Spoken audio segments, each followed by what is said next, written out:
Good morning. You're listening to WGBH's Morning Edition. I'm Bob C. 2 years into his administration and heading into his own re-election campaign, Governor Charlie Baker gave his second State of the Commonwealth address last night. WGBH's State House reporter Mike Deehan was there amid the pomp and circumstance and joins us this morning from the WGBH studio at the State House. Good morning, Mike. Good morning, Bob.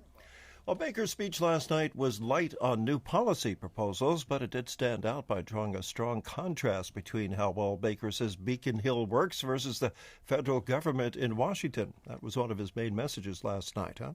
Yeah, the governor knows that to advance his fiscally conservative kind of budget agenda on Deep Blue Beacon Hill, he's going to need legislative Democrats to go along with it. So his message last night was pretty much a positive one. He reminded Democratic lawmakers that cooperation and bipartisanship are what really matter here in Boston. Well, that's not really what we've been seeing from Washington. I know, right? Baker's strategy of courting the legislature, it seems almost quaint at the dawn of the Trump era. But, Baker's loudest and longest applause line last night came near the end of his speech, where he rebuked what you could call, insult politics in a way. Baker was far too polite to mention any names, of course, but it was clear he meant to condemn the kind of attacks practiced by, our Twitter happy president, I should say, and our own kind of rock throwing Elizabeth Warren in the Senate. Well, it appeared a bit of a love fest last night for Charlie Baker. Was there any pushback to the Republican governor from Democrats? Not a lot. The Democratic Party is gearing up to challenge him in 2018. Newton Mayor Seti Warren, who's looking to challenge Baker, he's looking at a gubernatorial run. He issued a statement before the speech was even really started, where he criticized really more his own party more than Baker. He rejected the spirit of collaboration, saying that Democrats need to be open to raising taxes to avoid the kind of cuts in service that Baker's been making in order for that fiscal, conservative budget that I talked about.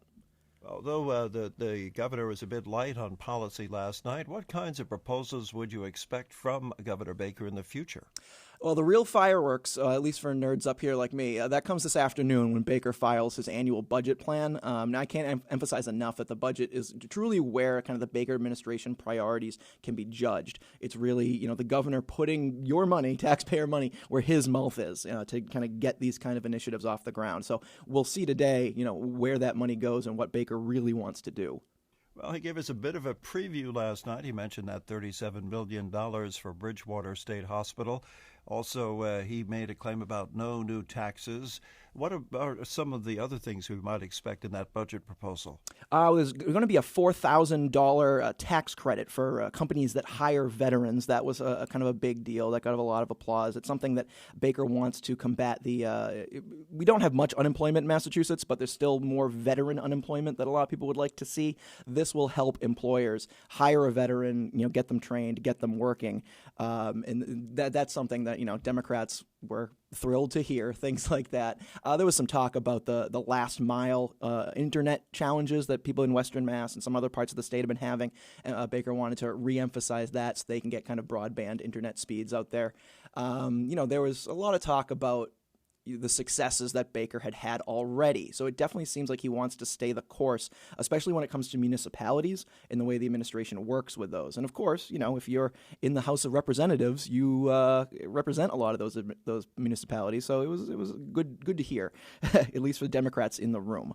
Well, Mike, the news broke kind of late yesterday. I'm not sure if the governor was aware of it last night about the Green Line extension. Of course, he saw that memo, I guess, over the weekend of the National Governors Association that the Trump team has named the Green Line extension one of its priority infrastructure items.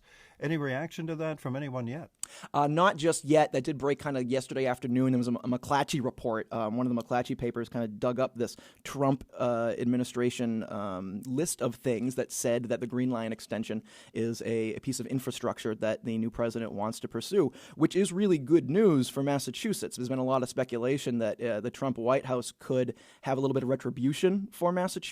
Charlie Baker has not been a full-throated supporter, and Elizabeth Warren clearly is the leader of the opposition. You got, the district that's in Mike Capuano's district in Boston and Somerville, also not a Trump fan. If there was going to be a federal project and federal funds to cut, that might be something that Trump would look at. This looks like he's actually going to focus on that and get that $1 billion from the feds that we need to make it happen.